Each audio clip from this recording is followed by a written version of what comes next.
Nananatili sa ospital si Ingoog Mayor Ruth Gingona, asawa ni dating Vice President Jopisto Gingona, patapos pagbabarili ng kanyang convoy nitong weekend. Inako ng New People's Army ang pamamaril, pero ang giit nila, gumanti lang sila ng putok at hindi daw ng ambush. Mula sa lungsod ng Cagayan de Oro, nakatutok live si Steve Dailisan. Steve!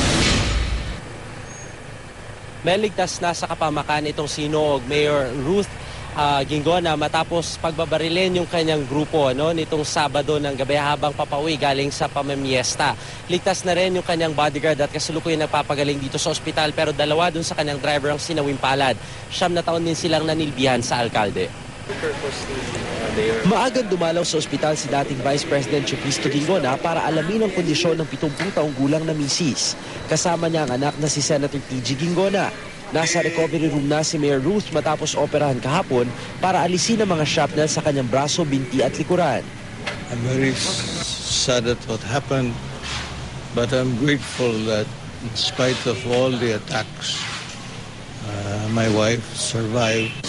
Bandang alas 5 na raw ng madaling araw nang ma-rescue ang alkalde matapos makabarila ng mga escort ng pulis ang mga armadong sibilyan na humarang daw sa kanila sa checkpoint sa may Alagaran mag-aalas 11 ng gabi ng Sabado. Inako ng New People's Army ang pamamaril, pero di naman daw sana ito nangyari kung di unang pumutok ang grupo ni Gingona. Humingi rin ng paumanhin ng NPA sa pamilya Gingona at ng dalawang namatay.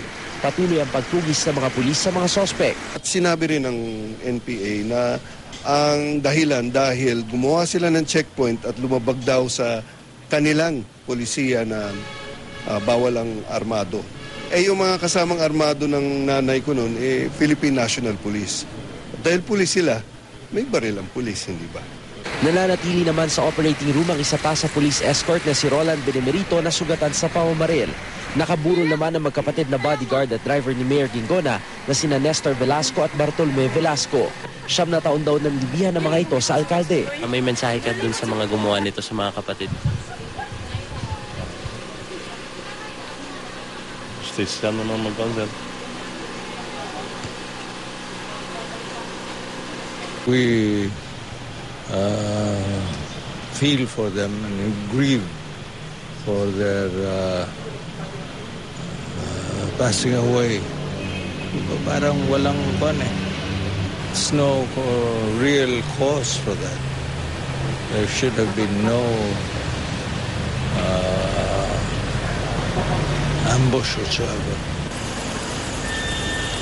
Mel, natapat na merong campaign sortie ang Team Pinoy dito naman sa Cagayan de Oro City. Kaya kanina ay dumalo na rin dito si Pangulong Noynoy Aquino kay Mayor Ruth. Hindi pa ma-establish siya ngayon, Mel, kung ito ba ay politically motivated o hindi. Pero itong si Senator T.G. Gingona ay nakikiusap na sa COMELEC na ituring na election hotspot yung kanilang lugar sa Hinoong para raw matutukan ng pulis at maging ng militar. Ito na bali yung last term dapat itong si Mayor Ruth, pero kumakandidato naman yung kanyang anak na si Marie sa nasabi pa ring lungsod. Ang sabi ng COMELEC ay tinuturing na raw nilang area of immediate concern ng lugar matapos nga ang insidente, Mel. Maraming salamat sa iyo, Steve Dailisan.